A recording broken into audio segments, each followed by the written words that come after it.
বছর ঘুরে আবারও বিশ্ব ই স্পোর্টসের সবচেয়ে বড় আসরে বসতে যাচ্ছে শ্রেষ্ঠত্বের লড়াই। ই স্পোর্টস ওয়ার্ল্ড কাপ 2026-এ বিশ্বের সেরা দলগুলোর সঙ্গে এবারও থাকছে বাংলাদেশের প্রতিনিধিত্ব। আর টুর্নামেন্টের উন্মাদনায় নতুন মাত্রা যোগ করতে টানা দ্বিতীয়বারের মতো ব্র্যান্ড অ্যাম্বাসেডর হয়েছেন ফুটবলের মহাতারকা ক্রিশ্চিয়ানো রোনাল্ডো।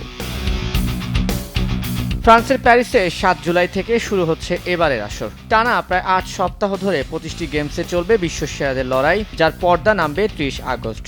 আর 10 জুলাই অনুষ্ঠিত হবে জমকালো উদ্বোধনী অনুষ্ঠান। চোখ ধাঁধানো লাইট শো, প্রযুক্তির ঝলক আর বিশ্বের জনপ্রিয় সব তারকার পরিবেশনায় সেখান থেকেই শুরু হবে ই স্পোর্টসের মহাযুদ্ধ।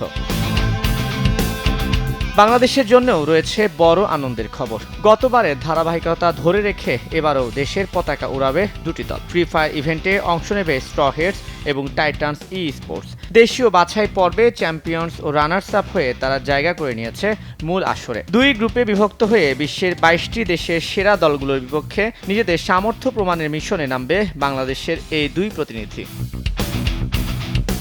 রোমাঞ্চের সঙ্গে পাল্লা দিয়ে বাড়ছে পুরস্কারের অঙ্ক। এবারের ই স্পোর্টস ওয়ার্ল্ড কাপের মোট প্রাইজ পুল প্রায় 850 কোটি টাকা। সেই বিশাল পুরস্কারের পাশাপাশি থাকবে বিশ্বসেরার মুকুট জয়ের লড়াই। বাংলাদেশে দুই দলের অভিযান শুরু হবে 15 জুলাই। ম্যাচ শুরু হবে বাংলাদেশ সময় বিকেলে 4:30টায়। এখন দেখার অপেক্ষা বিশ্বমঞ্চে কতটা দূর যেতে পারে বাংলাদেশে ই স্পোর্টস যোদ্ধারা। তানভীর হাসান, সময় সংবাদ, ঢাকা।